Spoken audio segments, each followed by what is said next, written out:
नमस्कार, मैं रवीश कुमार। 24 जून को अमेरिका के फ्लोरिडा में एक इमारत के गिर जाने से 98 लोगों की मौत हो गई।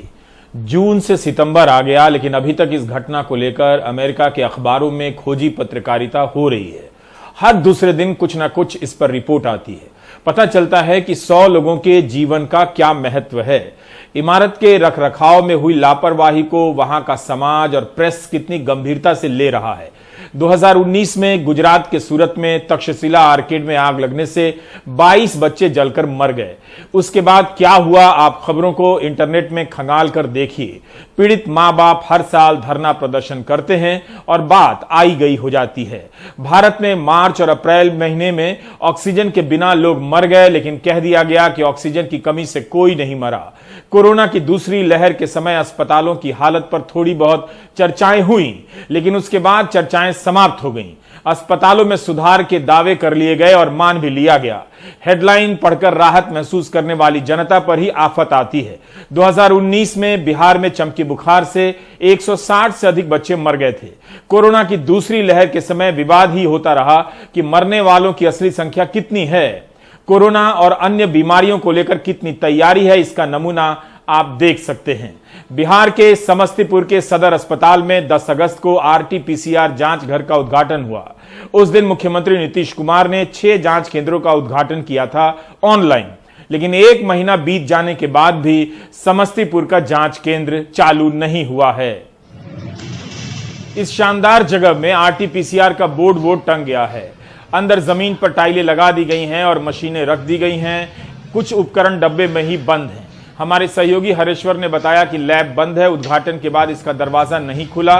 मुख्यमंत्री ने आदेश दिया है कि बिहार में हर दिन 2 लाख टेस्ट होने चाहिए, लेकिन यह सेंटर बंद है। जब पूरा काम नहीं हुआ था तब इसका उद्घाटन क्यों किया गया? अस्पताल का बाहर से हाल आप देख सकते हैं। आम गरीब लोग कितनी कम सुविधाओं को विकास मान लेते हैं। खुद मुख्यमंत्री ऐसी जगह पर मलहम पट्टी तक न लगवाएं। कोरोना के 2 साल हो चुके हैं, फिर भी समस्तीपुर में आरटी-पीसीआर की जांच का सिस्टम नहीं बन पाया है। यहां से सैंपल पटना एम्स जाता है। जांच के लिए माइक्रोबायोलॉजिस्ट की भी नियुक्ति नहीं हुई है। मार्च 2021 की संसद की स्थायी समिति की रिपोर्ट बताती है कि पटना एम्स में फैकल्टी के 305 पद मंजूर हैं, लेकिन 136 पद खाली हैं। नॉन टीचिंग के 1131 पद खाली हैं।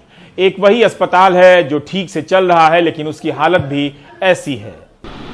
आरटी-पीसीआर लैब का उद्घाटन माननीय मुख्यमंत्री द्वारा 10/8/2021 को किया गया।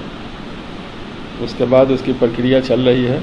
आईसीएमआर का ये एक्रीडेशन हम लोगों को लेना था, सैंपल टेस्ट करके उन लोगों को भेजना था एक्रीडेशन के लिए, जो मुझे प्राप्त हो गई है।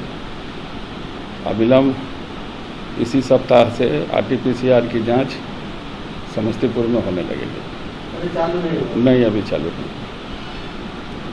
अभी हम लोग करीब 2500 से ज़्यादा लोगों का करा रहे थे, लेकिन फिर टारगेट रिवाइज किया गया है, तो अभी तक तो 2500 चल रहा है आरटी-पीसीआर। कोरोना की लहर आई तो दुनिया भर में अनगिनत बार कहा गया कि स्वास्थ्य सेवाओं को बेहतर करना ही होगा। कोरोना ने बता दिया है कि हमारी सेवाएं कितनी खराब हैं, लेकिन फिर भी राजनीति की प्राथमिकता में स्वास्थ्य बीमा कार्ड से अधिक नहीं है। बिहार में भी वायरल बुखार के कारण अस्पताल भरे पड़े हैं। अस्पतालों की विश्व स्तरीय सुविधाएं देखने लायक हैं। पटना के नालंदा मेडिकल कॉलेज अस्पताल का शिशु वार्ड, कमोबेश सारे बेड भरे हुए हैं और आईसीयू में तो एक बेड पर 2-2 बच्चे। इनके अभिभावक का कहना है कि शुरू में वो बुखार को गंभीरता से नहीं ले पाए। बच्चे को बुखार नहीं छूट रहा है, निमोनिया का पेशेंट है और बुखार 4 घंटा 5 घंटा पर दवा देते हैं तो 4 घंटा पर बुखार आ जाता है। अस्पताल प्रबंधन का कहना है कि इस बार बच्चों के इलाज में कोई कमी नहीं है। उनके पास दवा भी है और ऑक्सीजन भी। एक बच्चे का डेथ आज हुआ है और विगत 10 दिनों में केवल 2 बच्चों का डेथ हुआ है। के लिए जितना संभव है सब काम किया जाता रहा। मुख्यमंत्री नीतीश कुमार कह रहे हैं कि हर संभव सारे कदम उठाए जा रहे हैं। अभी ऐसी स्थिति तो नहीं है, लेकिन फिर भी अलर्टनेस, भाई कोई जानता है कल होकर के क्या कुछ हो जाए। फिलहाल बिहार में खासकर सरकारी अस्पतालों में बेड मिलने के साथ ही इलाज में और अधिक सतर्कता बरतने की जरूरत है। पटना से कैमरामैन हबीब अली के साथ मनीष कुमार, एनडीटीवी इंडिया के लिए। वायरल बुखार ने यूपी में भी उत्पात मचाया हुआ है। अभी कोरोना की दूसरी लहर में वहां गंगा के किनारे लाशों को दफनाने और कफन तक हटा देने की खबरों के बीच ऐसे भी बयान आए कि स्वास्थ्य सेवाओं में सुधार किया गया है। वो सुधार भी बुखार की भेंट चढ़ गया है। ये तस्वीरें यूपी के अलग अलग अखबारों में छपी हैं। बदहवास भाग रहे मां बाप की ये तस्वीरें बता रही हैं कि यूपी की जनता के भीतर ही जनता के लिए कोई सहानुभूति नहीं बची है। हर मामूली बीमारी स्वास्थ्य व्यवस्था की पोल खोल रही है, लेकिन रस आ रहा है सांप्रदायिक बयानों में। जिस राज्य की आधी से अधिक आबादी 2 वक्त के राशन के लिए प्रधानमंत्री गरीब कल्याण योजना पर निर्भर रहे, उसे अब्बा जान का चूरन दिया जा रहा है। हमारे सहयोगी कमाल खान की यह पुरानी रिपोर्ट बहुत पुरानी नहीं है, कुछ दिनों पहले की है।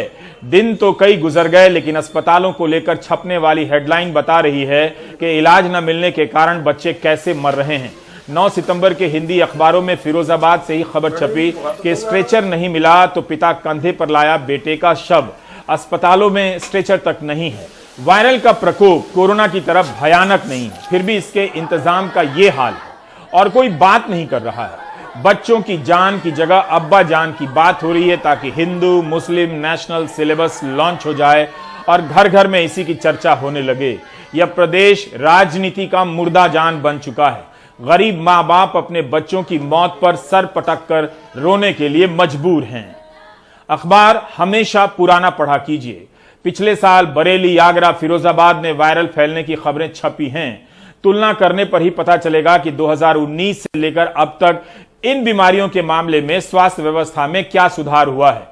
यूपी के स्वास्थ्य मंत्री जय प्रताप सिंह लंबे समय से पद पर हैं।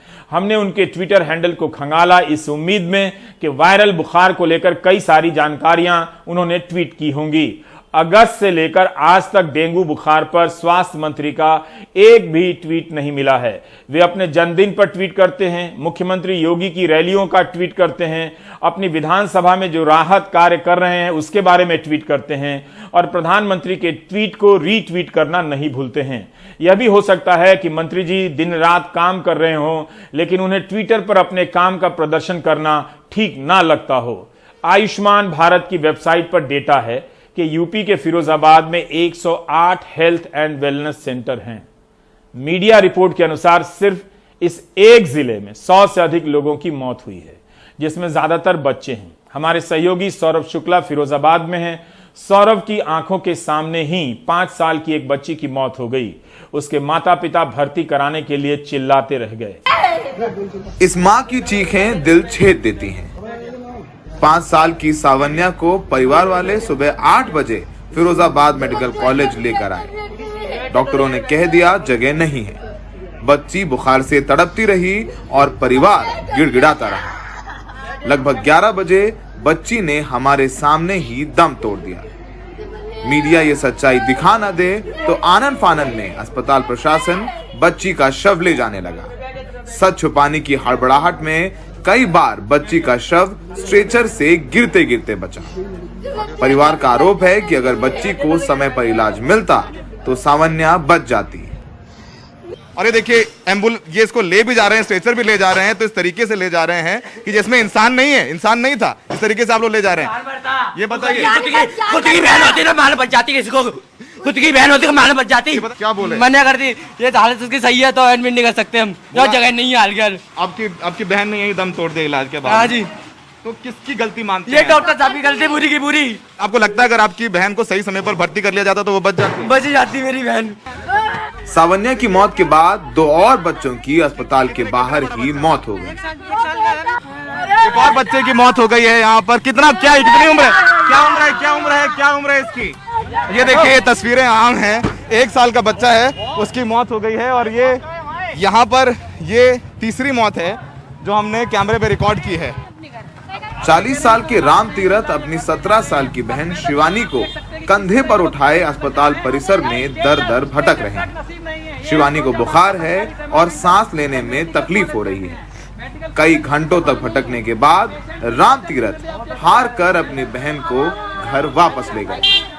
राम तीरथ का कहना है कि अस्पताल में ना तो इलाज मिला और ना स्ट्रेचर। आशाबाद से आया। 4 बजे की लड़की डरी है, कोई आराम नहीं मिला अभी तक। सुनवाई नहीं कर रहे हैं। सुनवाई नहीं है आपकी। कल 4 बजे के डरे। 4 बजे के डरे कल लेके कोई सुनाई स्कूल है नहीं एडमिट कर रहे हैं। कह रहे हैं घर ले जाओ। और क्या, अब जब घर तो ले जाएंगे, जब कोई सुनवाई नहीं करेंगे तो फाइल मांग रहे हैं, फाइल भी नहीं दे रहे। कहीं अंत कहीं ले जाए तो उसको दिखा दे। 45 साल के भोला भी बुखार से तपती अपनी 11 साल की बेटी को अपने सीने से लगाकर घर वापस ले जा रहे हैं। भोला का कहना है कि अस्पताल प्रशासन ने जांच के लिए बेटी का सैंपल भेजा है और कहा है जब तक रिपोर्ट नहीं आ जाती तब तक भर्ती नहीं करेंगे। इसकी मैंने खून की जांच कराई, वो रिपोर्ट मिलेगी शाम को जब उसका इलाज होगा तब इलाज होगा। बोला रिपोर्ट नहीं मिल रही तो इलाज नहीं करेंगे। नहीं हो रहा तो क्या करूँ, फिर अब मैं घर ले जा रहा हूँ ना।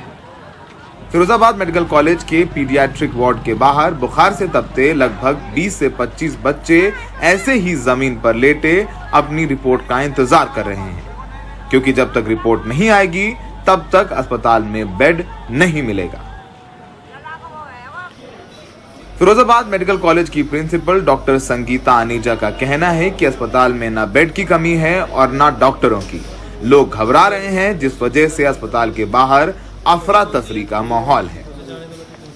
हमारे पास 2 पेशेंट्स ब्रॉड डेड आए थे और एक पेशेंट आप बता रहे हैं तो उसका एकदम से हुआ था।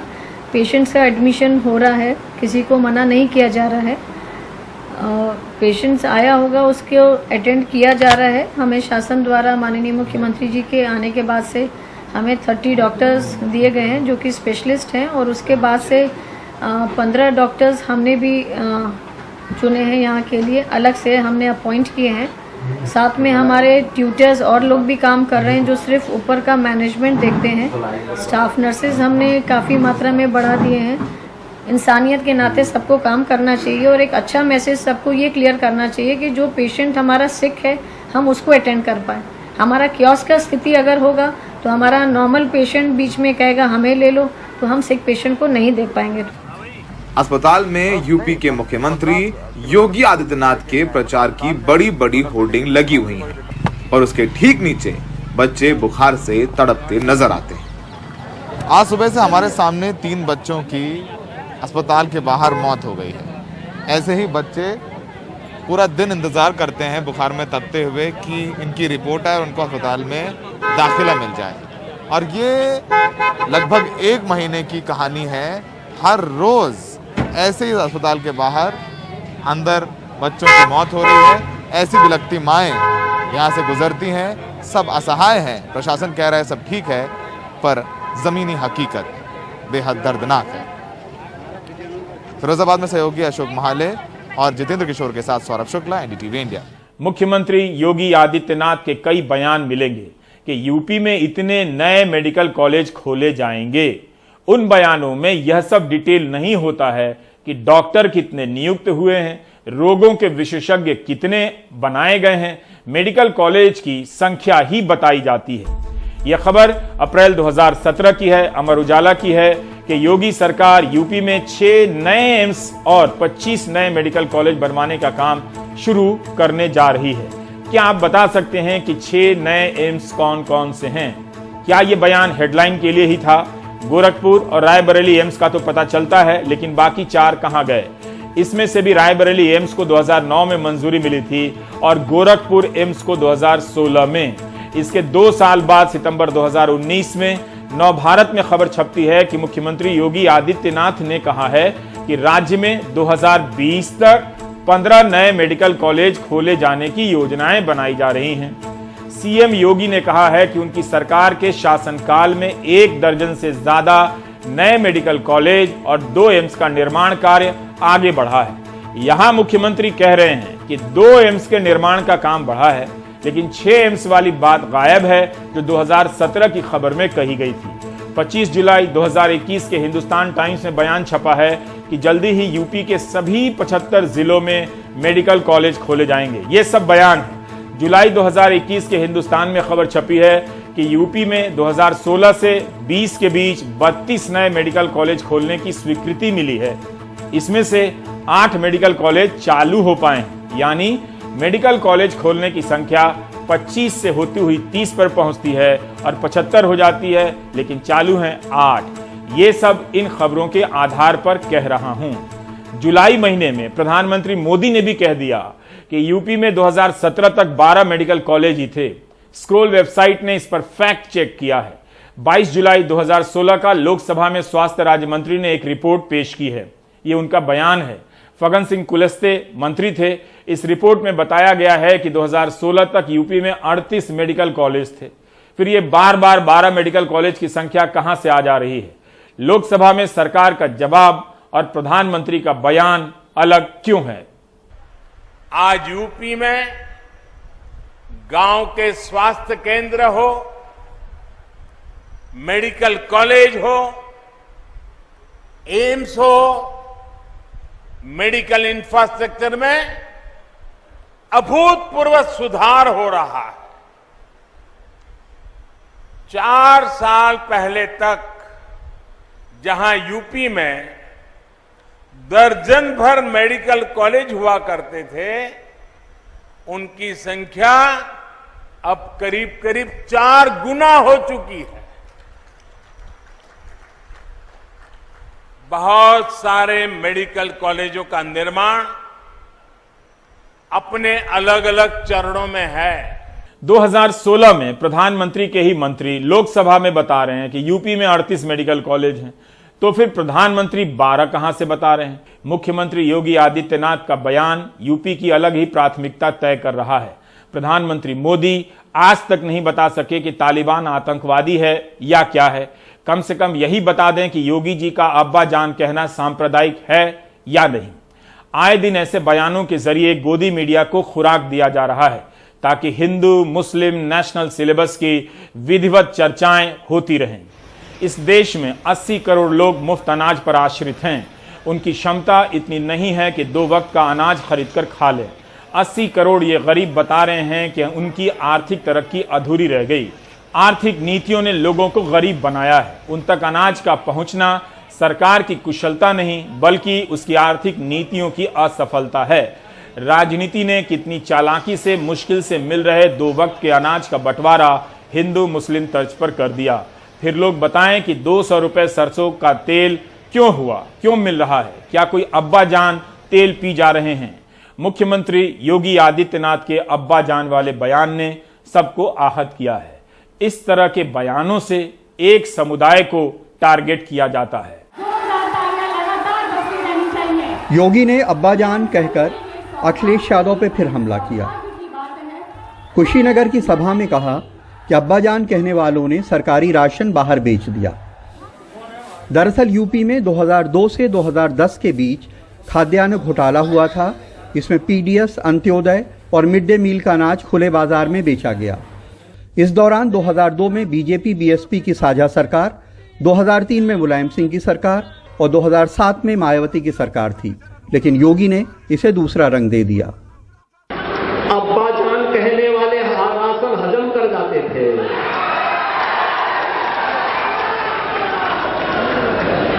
तब कुशीनगर का राशन नेपाल पहुंच जाता था, बांग्लादेश पहुंच जाता था, और आज कोई गरीबों का राशन निकलेगा तो राशन तो नहीं निकल पाएगा, लेकिन जेल जरूर चला जाएगा। योगी के इस बयान पे तीखी प्रतिक्रियाएं हुई। कश्मीर के पूर्व सीएम उमर अब्दुल्ला ने ट्वीट किया कि बीजेपी की मंशा हमेशा मुसलमानों के लिए जहर, नफरत और खुल्लम खुल्ला सांप्रदायिक एजेंडे पे चुनाव लड़ने की रही है। यहां एक सीएम दोबारा चुने जाने के लिए दावा कर रहे हैं कि हिंदुओं का राशन मुस्लिम खा गए। टीएमसी की महुआ मोइत्रा ने ट्वीट किया कि भारत में एक चुना हुआ मुख्यमंत्री सांप्रदायिकता भड़काने का दोषी है। यह आईपीसी की दफा 153 का उल्लंघन है। कोई स्वतः संज्ञान ले। Supreme court, UP police. वरिष्ठ पत्रकार तवलीन सिंह ने ट्वीट किया कि यह हेट स्पीच है। एजाज नाम के एक शख्स ने ट्वीट किया कि यूपी में यूनेस्को की 3 वर्ल्ड हेरिटेज साइट्स हैं, ताजमहल, आगरा फोर्ट और फतेहपुर सीकरी। ये सब किसी के अब्बाजान ने बनाई है। पूर्व वित्त सचिव डॉक्टर अरविंद मायाराम ने ट्वीट किया कि काश मैंने अपने पिता को अब्बाजान पुकारा होता। यह उस पिता से रिश्ते का कितना प्यारा इजहार है जो आपको मुसीबत से बचाने के लिए हिफाजत का आसमान आपके सिर पे तान देता है। अखिलेश यादव के साथ ये एक बार और भी हो चुका है। 6 अगस्त को लखनऊ में एक मीडिया कॉन्क्लेव में योगी ने कहा कि हमने कहा था कि रामलला हम आएंगे, मंदिर वहीं बनाएंगे। ये हम ही ने कहा है और हमने कितना सच किया है ये आज जब अयोध्या में राम जन्मभूमि पे भव्य मंदिर निर्माण का कार्य शुभारंभ हो चुका है। उनके अब्बा जान तो कहते थे कि हम परिंदा भी पर नहीं मारने देंगे। अखिलेश यादव ने 7 अगस्त को पार्टी दफ्तर में हो रहे कार्यक्रम में इस पे पूछे जाने पे सख्त नाराजगी जताई थी। मैं तो केवल एक ही कहूंगा बात, भारतीय जनता पार्टी के मुख्यमंत्री जी को अपनी भाषा पर संतुलन रखना चाहिए। कल मैंने इंटरव्यू सुना है, हमारा आपका मुद्दों पे झगड़ा हो सकता है, लेकिन अगर हमारे पिताजी के लिए कुछ कह रहे हो तो तैयार रहना अपने आपके पिताजी के लिए भी मैं कुछ कह दूंगा। इसलिए मुख्यमंत्री जी अपनी भाषा का संतुलन रखें और जिनका आप स्वागत कर रहे हो उनको आपने लूटा है पूरा का पूरा लोकतंत्र। अयोध्या आंदोलन के दौरान मुख्यमंत्री रहे मुलायम सिंह यादव को बीजेपी आरएसएस के एक वर्ग ने मौलाना मुलायम कहना शुरू किया था। सियासत के जानकार कहते हैं कि इसका मकसद खुद को हिंदू जनता का खैर ख्वाह और दूसरे को मुस्लिम परस्त साबित करना होता है ताकि सांप्रदायिक ध्रुवीकरण कराया जा सके। पूरा उत्तर प्रदेश बेरोजगारी, महंगाई, हत्या, लूटपाट इससे गूंज रहा है। महिलाओं का चीरहरण हो रहा है, सरेआम गोलियां चल रही हैं। आप उन पे बात नहीं करने के ऊपर आप सामाजिक ध्रुवीकरण करने की कोशिश कर रहे हैं। मुझे लगता है कि इस देश के मुख्यमंत्री को, इस प्रदेश के मुख्यमंत्री को समझना चाहिए कि लोगों के मुद्दे क्या हैं। ये अब्बा जान और ये अम्मी जान कह के आप मुद्दों से मत भटकाइए। सियासत के जानकार कहते हैं कि चुनावों में एक लड़ाई परसेप्शन की भी लड़ाई होती है। अगर समाज में ये परसेप्शन बन जाए कि एक वर्ग दूसरे वर्ग के हक के ऊपर डाका डाल रहा है तो ये 2 वर्गों के बीच में ध्रुवीकरण का सबब बन सकता है। सियासत इस आग में घी डालती है जिसका चुनावी फायदा होता है। लखनऊ में कैमरामैन राजेश गुप्ता के साथ कमाल खान, एनडीटीवी इंडिया। समाज में दिल दुखाने वाला यह बयान देकर किसे खुश किया जा रहा है? जिसे खुश होना चाहिए वो तो अस्पतालों के बाहर मारा मारा फिर रहा है। उसके बच्चे मर जा रहे हैं और अस्पतालों में भर्ती नहीं करा पा रहे हैं। क्या एक मुख्यमंत्री को इस तरह का बयान देना चाहिए? हर किसी के अब्बा जान उसकी जान होते हैं। एक समुदाय को लगातार अपमानित करने की राजनीति वाले प्रदेश के लोगों को सोचना चाहिए कि इससे क्या मिला। यूपी में 5 साल से योगी जी मुख्यमंत्री हैं। कम से कम एक श्वेत पत्र ही पेश कर देते कि कौन से अब्बा जान हैं जो राशन खा जाते थे और तस्करी करते थे। कितना राशन बांग्लादेश और नेपाल जाता था। बांग्लादेश टेक्सटाइल के क्षेत्र में भारत से कहीं आगे निकल गया है। उससे होड़ लेने के लिए सरकार को 10,000 करोड़ का पैकेज भारतीय टेक्सटाइल उद्योग को देना पड़ रहा है। वह बांग्लादेश कब से राशन के अनाज की तस्करी से अपना काम चलाने लगा। रविवार को इंडियन एक्सप्रेस में छपे इस विज्ञापन को लेकर चर्चा होती रही कि यूपी के विज्ञापन में कोलकाता के फ्लाईओवर और 5 सितारा होटलों की तस्वीर लग गई है।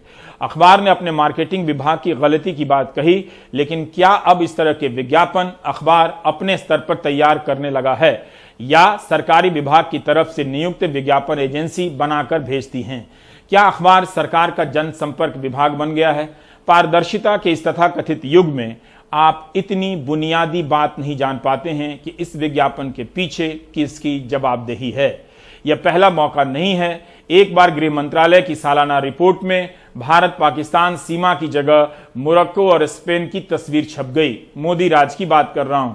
पीआईबी ने प्रधानमंत्री मोदी के चेन्नई दौरे की तस्वीर को फोटोशॉप करके जारी कर दिया।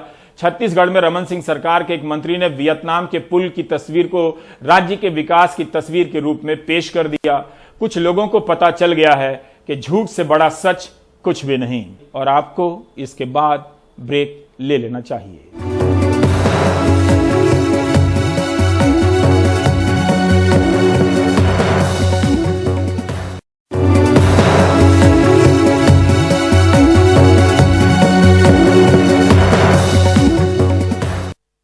कोरोना काल में सबसे ज्यादा व्यापार व्यवसाय प्रभावित हुआ। खरगोन जिले के महेश्वर का महेश्वरी साड़ी उद्योग भी अछूता नहीं रहा।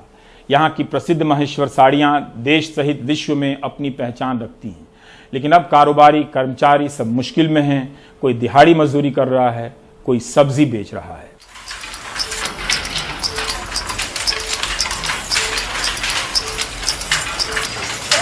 कहते हैं होलकर वंश की अहिल्याबाई ने मांडू गुजरात के कारीगरों को महेश्वर में बसाया। यहाँ बनी साड़ियाँ जीवंत, चटकीले रंग, धारीदार या जखनुमा बॉर्डर, खास रंग की किनारी, सुंदर डिजाइन की वजह से पूरी दुनिया में पहचानी जाती हैं। लेकिन कोरोना ने इन करघों को थामने वाले हाथों में कहीं सब्जी का ठेला पकड़ा दिया है। पहले क्या करते चलाता था, अच्छा काम बंद हो गया है तो ये धंधा करना पड़ रहा है। काय का? प्याज, आलू, सब्जी भाजी। पहले काय का काम था? हेडलूम का साड़ी बनाते थे। तो किसी के हाथों में बेलचा। वसीम अंसारी पहले हफ्ते में 3000 रुपए तक का काम कर लेते थे, अब बमुश्किल आधा कमाते हैं, वो भी अपने हुनर को छोड़कर। घर परिवार चलाने के लिए जबरन मजदूरी करना पड़ी मुझे, इससे ज़्यादा मेरे पास तो चारा नहीं। मैं पहले 2500-3000 का काम करता था, अब बेलदारी में 1500-1600 ये पैसे मिल रहा है बस। कितने दिन में? एक हफ्ते में। और बारिश आ जाती है तो फिर काम की छुट्टी, मतलब परिवार में बहुत दिक्कत आ रही है परिवार चलाने की। बुनकरों के पास माल तैयार है लेकिन मांग नहीं है। 80% कामकाज प्रभावित हुआ है। महेश्वर देवी अहिल्या की पवित्र नगरी पर्यटकों और विदेशी सैलानियों से भरी रहती थी। फिल्मों की शूटिंग का दौर भी चलता था। कोरोना की वजह से यहाँ सैलानियों और विदेशी पर्यटकों का आना जाना कम हो गया है। ऐसे में महेश्वरी साड़ियाँ बेचने वाली दुकानों में रौनक नहीं है। कपड़ों के कई शोरूम बंद हो गए हैं, जो चल रहे हैं वहाँ खरीदार नहीं हैं।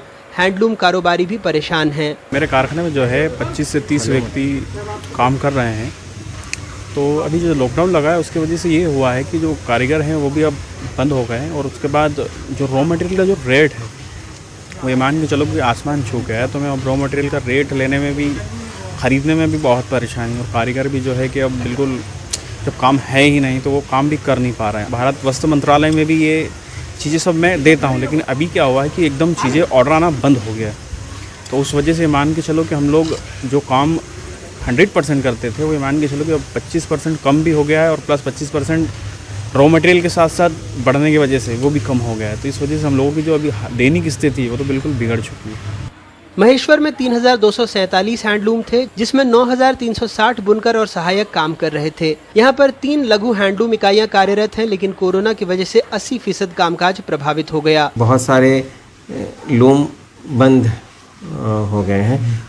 लॉकडाउन खुल भी गया तो फिर भी अभी बाजार में उठाव धीरे से आ रहा है। अभी कुछ लोग छोड़ के दूसरा काम करने लगे, जैसे कोई गारा मिट्टी का भी काम करने लग गया, कोई सब्जी बेचने लग गया। विभाग से हम कह भी रहे हैं कि इनकी हेल्प करने के लिए कुछ किया जाए, और कर भी रही है विभाग। महेश्वरी साड़ियाँ होती तो प्लेन है, लेकिन बॉर्डर पर फूल, पत्ती, बूटी, हंस, मोर की सुंदर डिजाइन होती है। पल्लू पर 2-3 रंगों की मोटी पतली धारियाँ होती हैं। पहले ये प्राकृतिक रंगों से बनती थीं, अब कृत्रिम। पहले इसे बनाने में सुनहरे रेशमी धागे लगते थे, अब तांबे जैसे कृत्रिम धागे।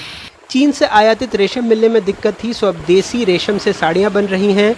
महेश्वर में साड़ी के अलावा सलवार सूट, दुपट्टे, स्टॉल रनिंग क्लोथ भी बनते हैं, जिसके लिए कॉटन का धागा कोयम्बटूर, सिल्क का धागा बेंगलुरु, जरी सूरत और कलर डाई महाराष्ट्र से बुलाई जाती है।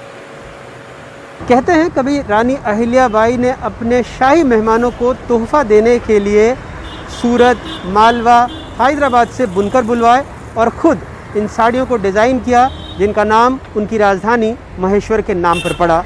ये साड़ियाँ थोड़ी महंगी हैं, 2000 रुपये से ज़्यादा, लेकिन बनारसी और कांजीवरम से कम, इसलिए ये शाही शौक आम लोगों का बना। लेकिन अब इस आम लोगों को शौक पर कोरोना की नज़र है, जिससे ये शहर, यहाँ के बुनकर और ये साड़ियाँ सब प्रभावित हुए हैं। खरगोन से आसिफ और भोपाल से कैमरा पर्सन रिजवान खान के साथ अनुराग द्वारी, NDTV इंडिया। आप देख रहे थे प्राइम टाइम। नमस्कार।